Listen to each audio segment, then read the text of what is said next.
اس کی ایکسپلینیشن ہے جامعہ ترمذی اور سنن ابی داؤد کے اندر. وہاں پہ ڈیٹیل ہے کہ یہ خلافت کتنا عرصہ ہوگی. اس میں الفاظ ہیں میرے بعد خلافت علی منہاج النبوہ 30 سال تک رہے گی.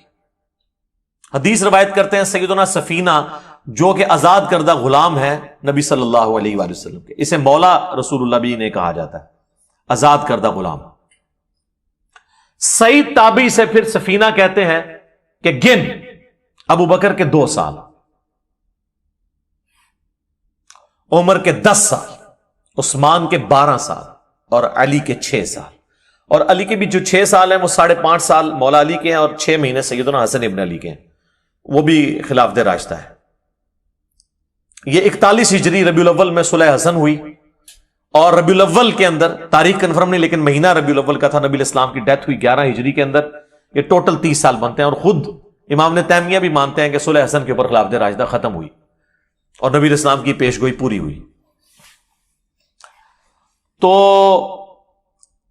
ان کا جو شاگرد ہے نا سعید تابعی, ابو داؤد کے الفاظ ہیں, وہ کہتا ہے کہ یہ جو بنو امیہ کے لوگ ہیں, آل مروان, بنو زرقا, نیلی آنکھوں والے, یہ تو کہتے ہیں کہ علی علیہ السلام خلیفہ ہی نہیں ہے. یہاں پہ امام داؤد نے لکھا علی علیہ السلام, لیکن آپ کے مولوی نے نکال دیا ترجمے والی کتاب میں.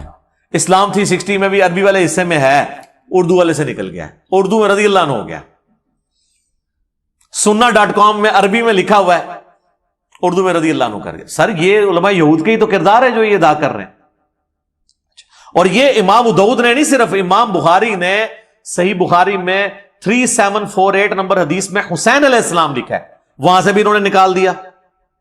عربی کتابوں میں موجود ہے, مکتبۃ الشاملہ کے اندر, اسلام 360 کے اندر دارالاسلام نے نکال دیا. اسلام 360 میں بھی آپ عربی پورشن میں دیکھیں, اردو میں کوئی نہیں ہے.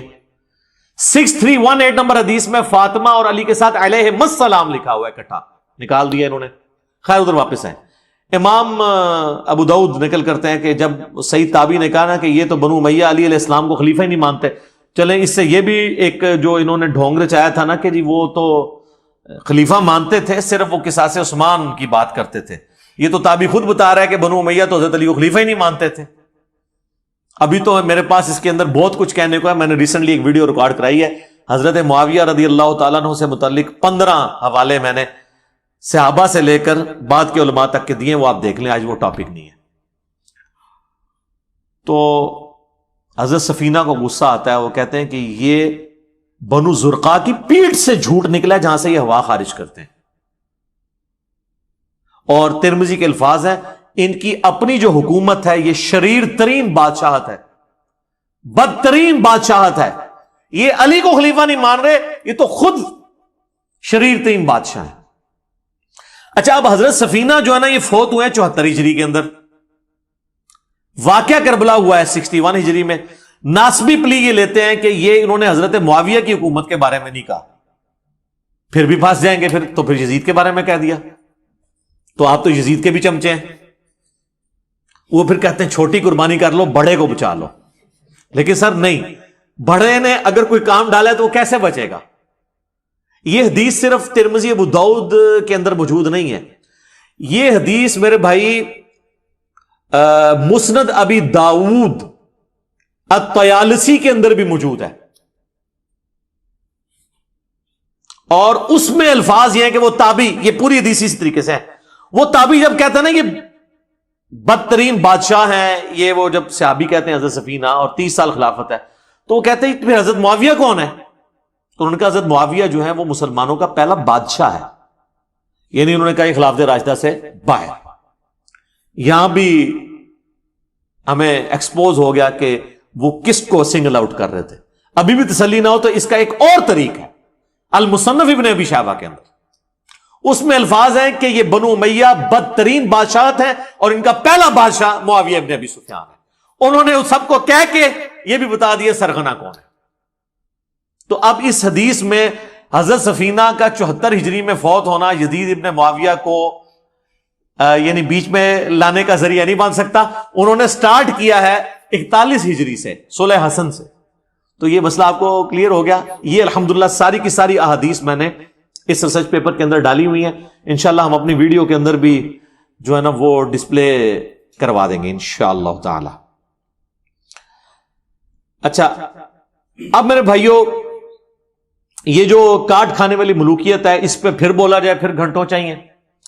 تو میں نمونے کے طور پر صرف 3 احادیث کور کروں گا جس سے آپ کو اوورآل ڈاکٹرن کلیئر ہو جائے اس ٹاپک کے اوپر. پہلی حدیث صحیح مسلم کے اندر کتاب الامارہ چیپٹر میں، حکمرانوں والے چیپٹر کے اندر، انٹرنیشنل نمبر کے مطابق 4776،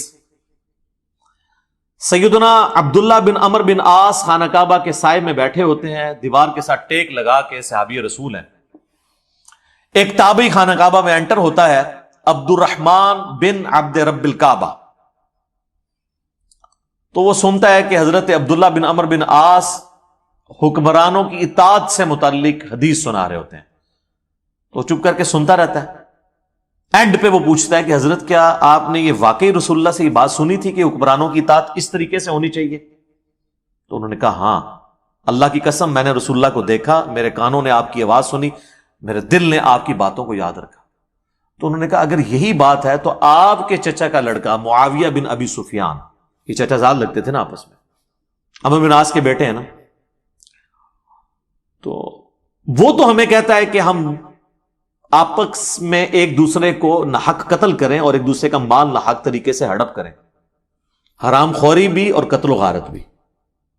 جبکہ اللہ تعالیٰ قرآن میں فرماتا ہے، سورۃ النساء کی آیت نمبر 29 اس نے تلاوت کی کہ اے ایمان والو آپس میں ایک دوسرے کو قتل مت کرو، اپنوں کو قتل مت کرو. اپنوں قتل یعنی ایک دوسرے کو، سارے مسلمان آپس بھائی ہیں، اور ایک دوسرے کا مال ناحق طریقے سے ہڑپ مت کرو. اب یہ بتائیے کہ ہم اللہ کی بات مانیں یا اطاعت امیر کریں؟ اب یہ ایک صحابی کو ایک تابعی نے ایک بہت بڑی بات کر دی. تو انہوں نے نہیں کہا کہ تم رافضیوں والی باتیں کر رہے ہو، تمہیں ایران سے کوئی فنڈنگ ہوتی ہے، نہیں کہا. تھوڑی دیر کے لیے خاموشی اختیار کر لی انہوں نے. اب سوچ میں تو پڑ گئے ہوں گے میں کیا کروں، رشتہ داری تو میری نکال رہا ہے. تو پھر انہوں نے سر اٹھا کے کہا کہ معاویہ کی اطاعت کرو ان باتوں میں جس میں وہ اللہ کی اطاعت کے اندر حکم دے، اور جس میں وہ اللہ کی نافرمانی کا حکم دے اس میں اس کی نافرمانی کرو. اور یہی ایٹیچیوڈ ہونا چاہیے. بخاری اور مسلم کی متفق علیہ حدیث ہے، مولا علی کہتے ہیں کہ نبی علیہ السلام نے فرمایا کہ خالق کی معصیت میں، اللہ کی نافرمانی میں مخلوق کی کوئی اطاعت نہیں ہے. کئی لوگ یہ بولے بن کے پوچھ رہے ہوتے ہیں نا، جی میری ماں اجازت نہیں دے رہی داڑھی رکھنے کی تو میں رکھوں یا نہ رکھوں؟ تو وہ نبی علیہ السلام نے فرما دیا ہے کہ اللہ کی اطاعت کے اندر مخلوق کی اطاعت نہیں ہوگی، اور جس بات میں اللہ کی نافرمانی ہو رہی ہوگی وہ آپ نے کام نہیں کرنا، آپ نے مخلوق کی نافرمانی کرنی. تو یہ ایک اوور آل پورا آپ کو پکچر کلیئر کر دے گی. ایک اور حدیث، اچھا یہ تینوں کی تینوں حدیثیں صحیحین میں، بلکہ ابھی تک آپ دیکھ رہے ہیں ساری مشہور کتابوں سے. دوسری حدیث صحیح بخاری میں 4108،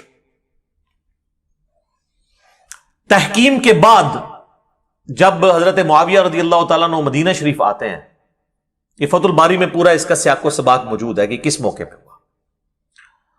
تو بخاری کے الفاظ ہیں کہ حضرت معاویہ وہاں پہ ایک خطبہ دیتے ہیں، اور سیدہ حفصہ جو حضور علیہ السلام کی زوجہ اور ہماری ماں ہیں ام المؤمنین، وہ اپنے بھائی عبداللہ بن عمر سے کہتی ہیں کہ جاؤ حضرت معاویہ آئے ہیں اور وہ خطبہ دے رہے ہیں، تم جا کے خطبے میں شریک ہو، یہ نہ ہو کہ تمہاری غیر موجودگی کو کچھ اور ہی سمجھ لیا جائے کہ کچھ سازش ہو رہی ہے.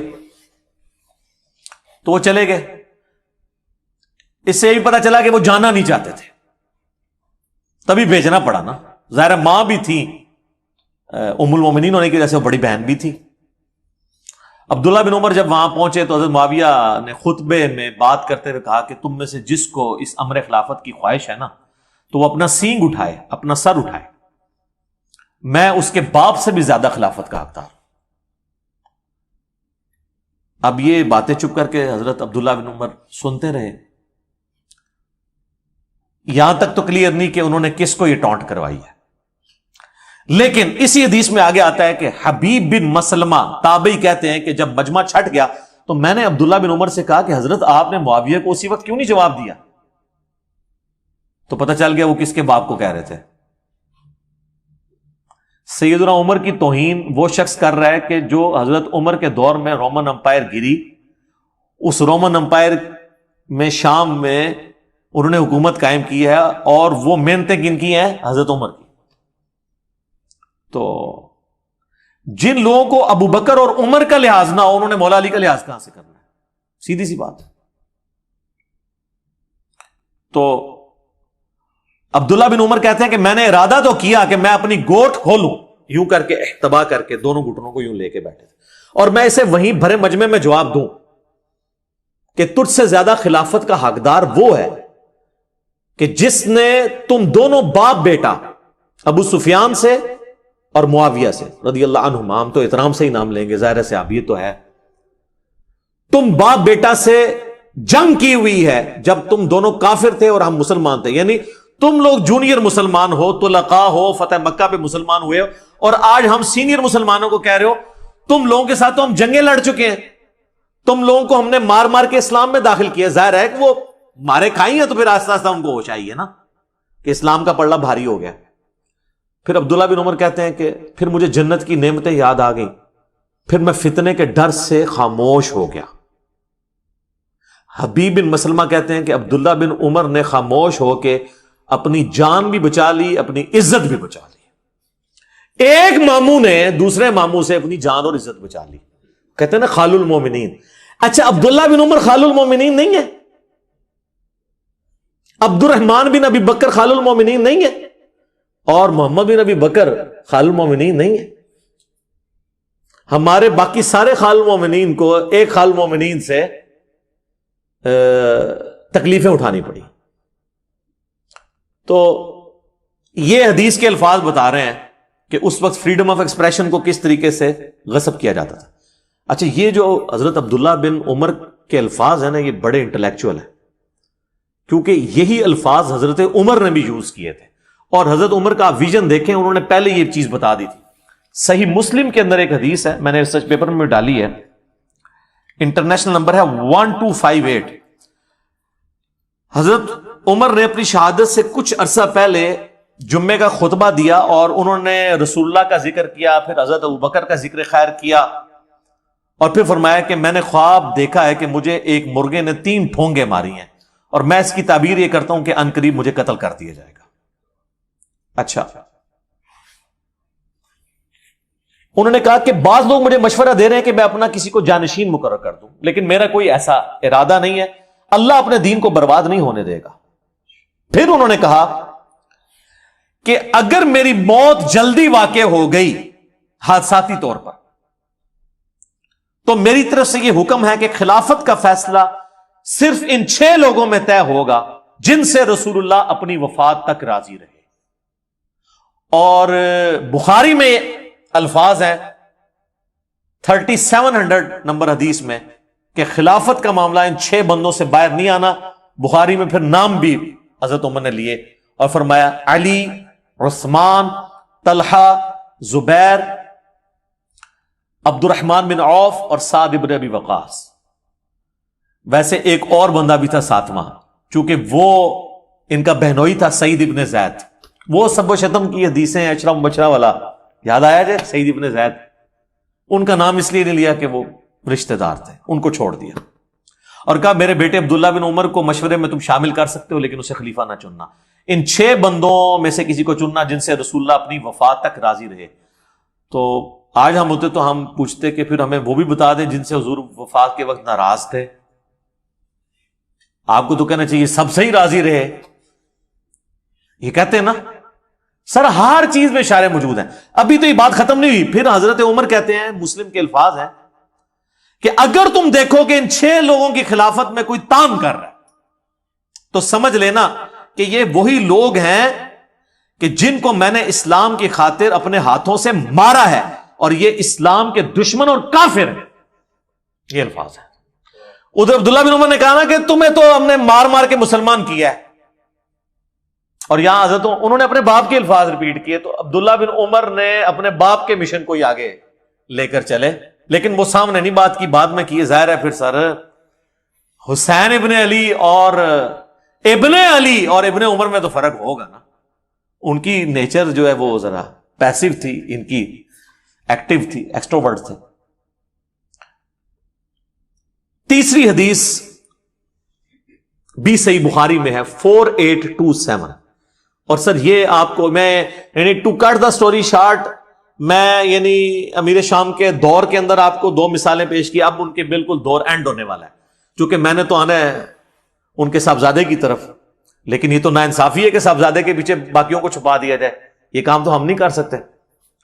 4827 نمبر حدیث ہے صحیح بخاری کے اندر، اور یہ حدیث المستدرک للحاکم میں بھی موجود ہے، یہ حدیث سنن نسائی الکبرى کے اندر بھی موجود ہے، اور یہ حدیث تفسیر ابن کثیر کے اندر سورۃ الاحقاف پارہ نمبر 26 کی آیت نمبر 17 نمبر کی آیت کے کانٹیکسٹ میں اس کے سارے طرق جمع ہیں مختلف کتابوں سے، اور فتح الباری میں بھی ابن حجر اسقلانی نے صحیح بخاری 4827 نمبر کے انڈر وہ سارے کے سارے طرق جمع کیے ہیں جو میں بیان کرنے لگا ہوں۔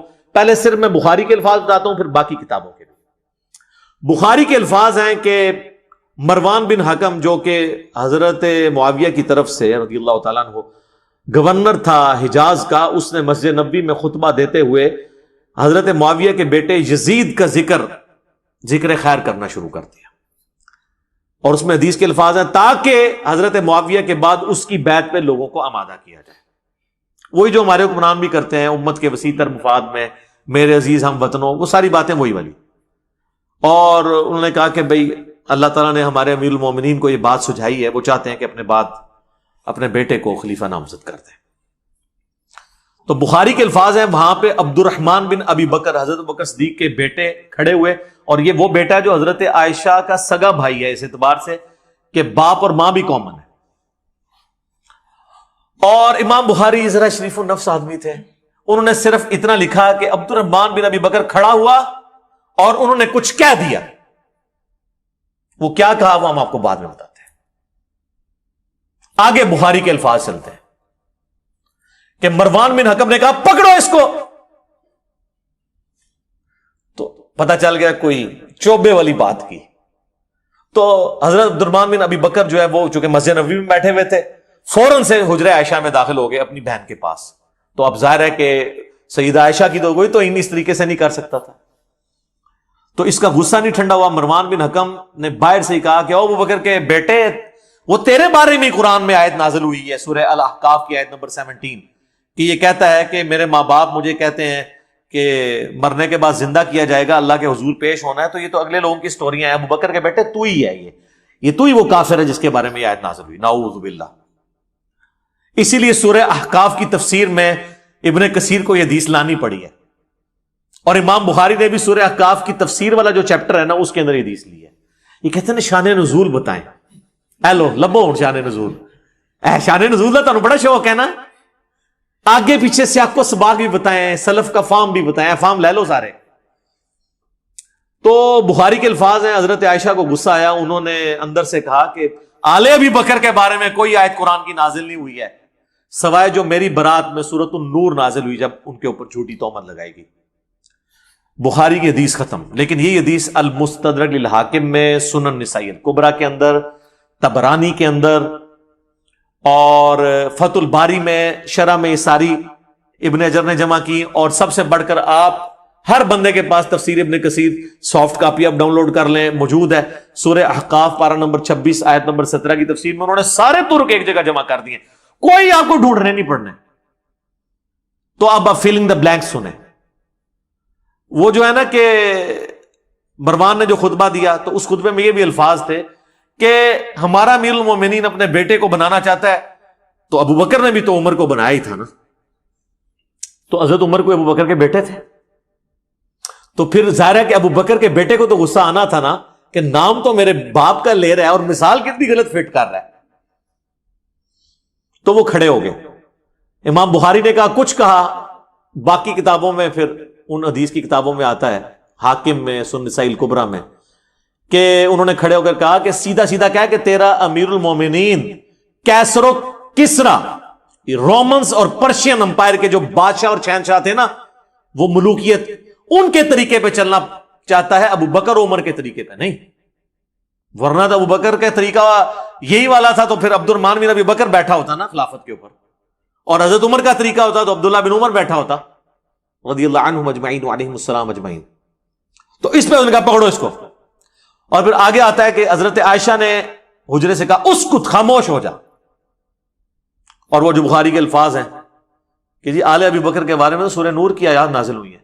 آگے ان کتابوں میں ملتا ہے کہ حضرت پھر عائشہ کا غصہ نہیں ٹھنڈا، انہوں نے کہا ہاں تیرے بارے میں نبی علیہ السلام نے فرمایا تھا جب تو اپنے باپ کی پشت میں تھا کہ حکم پر لعنت، اس کی اولاد پر لعنت. تو اسی حکم کا بیٹا ہے نا، مروان بن حکم، تو اسی لعنت کا ٹکڑا ہے اپنے باپ کی. تم باپ بیٹا پہ تو رسول اللہ نے لعنت کی ہوئی ہے. اور ان کو مدینہ بدر کر دیا تھا نبی علیہ السلام نے. حضرت عثمان کے رشتہ دار تھے، پورا زور لگایا، حضرت ابوبکر نہیں مانے، حضرت عمر نہیں مانے. پھر جب حضرت عثمان خلیفہ بنے تو انہوں نے حسن سلوک کی وجہ سے ان کو لے آئے، اور پھر یہی باپ بیٹا گاٹے فٹ ہو گئے. حضرت عثمان کی شہادت کا سبب یہی مروان بنا ہے. پھر حتیٰ کہ انہوں نے اپنی بیٹی کا رشتہ بھی کر دیا، اور اس پہ ترا وہ فدق بھی اس کے حوالے کر دیا. دیکھیں نا جی، وہ پھر ایشوز تو پھر آگے ملٹی پلائی ہوتے ہیں نا. بہرحال آج کی ڈیٹ میں سمجھتا ہوں سیدنا عثمان کی یہ مظلومانہ شہادت ان کی اجتہادی خطاؤں کا کفارہ ہے. انشاءاللہ اللہ کے حضور وہ پاک صاف ہو کے اٹھیں، کیونکہ ان کی نیکیاں ان کی اجتہادی غلطیوں پر بھاری ہیں. یہ اجتہادی غلطیاں میں لفظ استعمال کر رہا ہوں، کسی کو شاید یہ برا لگ رہا ہو کہ جی اجتہادی غلطی کیوں کہہ رہا ہے. اس لیے کہ اوورآل ان کا جو سٹانس ہے نا وہ ریلیجن کو سپورٹ کرنے والا ہے. اگر وہ نہ ہوتا تو میں اس کو پھر فاش غلطی کا لفظ بول دیتا، لیکن میں نہیں بولتا. تو اس حدیث کے اندر یہ لعنت کے الفاظ، بلکہ مسند ابی یعلا کے اندر اس کو سپورٹیو ایک حدیث ہے کہ حسن و حسین بیٹھے ہوئے تھے علیہم السلام، اور مروان مدینہ کا حاکم خطبہ دے رہا تھا، اور اس نے اس میں کہا کہ اہل بیت تو ہے ہی لعنتی لوگ، نعوذ باللہ. تو حضرت حسین سے بھی صبر ہوتا تھا. تو انہوں نے کہا ہم تو لعنتی نہیں ہیں، ہماری شان میں تو قرآن میں آیات ہیں، البتہ تو اور تیرے باپ کے اوپر نبی علیہ السلام نے لعنت فرمائی تھی. تو یہ جو روایتیں ہیں نا، اس کو سپورٹیو کئی ایک روایتیں ہیں کہ یہ لعنتی لوگ تھے. لعنت عربی میں کہتے ہیں اللہ کی رحمت سے دور لوگ، یا اس کو آپ ہماری زبان میں کہتے ہیں منحوس لوگ، نحست پہ ہی جنا ہوتے ہیں. ٹھیک ہے، یہ آپ کو پتا چل گیا کہ یہ کہتے ہیں نا جی وہ یعنی بڑا مشورہ ہوا، یہ وہ جی اتنے صحابہ نے بیعت کر لی تھی، یہ کس طریقے سے یہ تحفہ مسلط ہوا ہے امت کے اوپر.